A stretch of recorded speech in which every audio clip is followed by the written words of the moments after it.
That's going to happen. And when it happens again, it's going to happen again. I don't care how many demonstrations you have, or how many filling stations you burn down. It's going to continue to happen. What you do, you cannot attract that kind of attention. Mothers have to teach their offspring. We're in a war. We are in a war. If you don't know where you are, you're in a war. You're in a war. Anybody spotted with a gun in a war is subject to die instantly, or with anything that looks like a gun. Period. Christmas morning, I mean, you got cap guns and whatnot under the Christmas tree. You go outside with one of those guns and whatnot, you're subject to die. Every mother has to understand that. Every father. Otherwise, you're just going to keep crying over these funerals. You have to understand the kind of world you're in. You can't be nonchalant about that. Yes, you're not in Oz.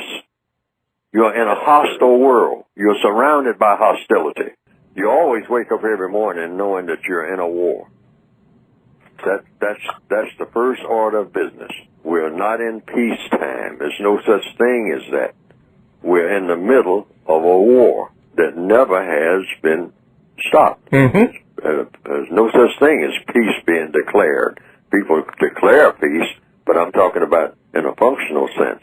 Yes, sir. In reality, ever since the beginning of white supremacy, which is what I call the war, that's the only war that really counts. Mm-hmm. That's the war, that's the umbrella war of the entire planet. It's never stopped since the day that it was established. And everything that happens in a war is just a battle. And so the battles, the different battles are going on in different fronts. I mean, Ferguson and this and that, but the battles happen every day. Right. Every time there's an encounter of conflict between one white person and a non-white person. Yes. Every encounter is a part of the war. Yes, sir. In fact, even the most, what you might call bland or peaceful encounters, it's an encounter because there's a war going on between white and non-white. Yes, sir. Worldwide. Yes, sir. It's never stopped.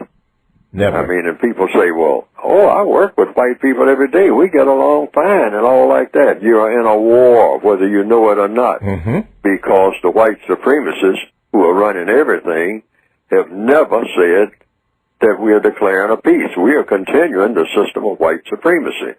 So just because there are individual people who are smiling and laughing and joking and whatnot, and they're going to football games together and waving pennants and all like that, doesn't say that there's not a war going on that is never stopped. So what we need is codification to wrap this war up. It's got to be accelerated, and that's what I try to write with my book, the textbook for victims of white supremacy.